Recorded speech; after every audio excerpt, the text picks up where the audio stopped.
दोस्तों, आज मैं आपके लिए एक और प्रेरणादायक कहानी लेकर आया हूँ। आज की कहानी का शीर्षक है चार चोर की कहानी।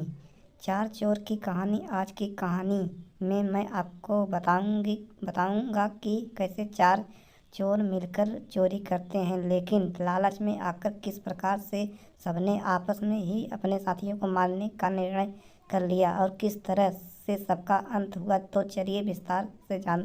चार चोर थे। चारों ही मिलकर चोरी करते थे और जो भी माल मिलता था उसे आपस में बांट लिया करते थे।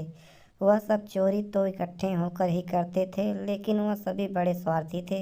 हर एक चोर यही सोचता रहता था कि किसी दिन मोटा माल हाथ लगे तो अपने बाकी साथियों को मारकर सारा माल स्वयं ही हथिया लूँगा।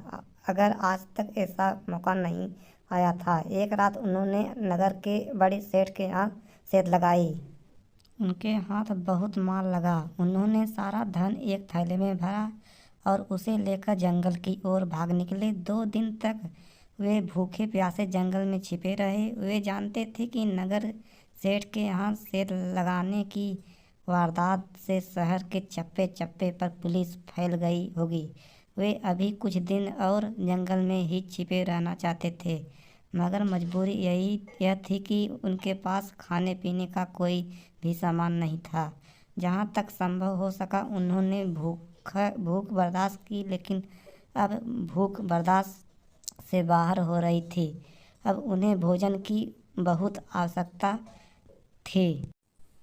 मगर जब भूख बर्दाश्त से बाहर हो गई तो उन्होंने फैसला लिया कि उनके 2 साथी शहर जाकर वहाँ का माहौल देख आए और खाना भी ले आए। सभी ने आपस में मिलकर सलाह की और सारी बातों को सुनिश्चित कर उनमें से 2 शहर की ओर चल दिए और 2 चोर चोरी के माल की रखवाली के लिए जंगल में ही रुक गए। शहर जाकर दोनों चोरों ने खूब जमकर खाया और दोनों ने योजना बनाई कि वह अपने 2 साथियों को ठिकाने लगाकर सारा माल खुद ही हड़प लेंगे और आपस में सारा माल बांट लेंगे।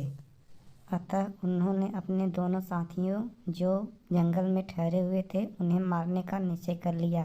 उन्होंने अपने साथियों को खाने में जहर मिला दिया। उनमें से भी प्रत्येक यही सोच रहा था कि जब हम 2 रह जाएंगे चार चोर की कहानी, तब मैं बचे हुए एक साथी को भी मारकर मैं अकेला ही सारा माल हथिया लूँगा।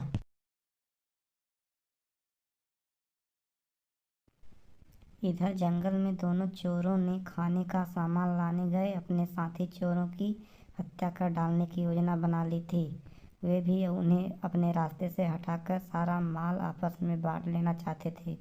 चारों चोरों ने 2-2 टोली बनाकर अपनी अपनी योजना के अनुसार कार्य किया। पहली टोली जैसे ही शहर से भोजन लेकर जंगल में पहुंची, जंगल में मौजूद दोनों चोरों ने अपने साथी चोरों पर हमला कर दिया। उन्होंने लाठियां बरसाकर उनकी जान ले ली। फिर वह निश्चित होकर भोजन करने बैठ गए, मगर जहरीला भोजन खाते ही वे दोनों भी तड़प तड़प कर मर गए।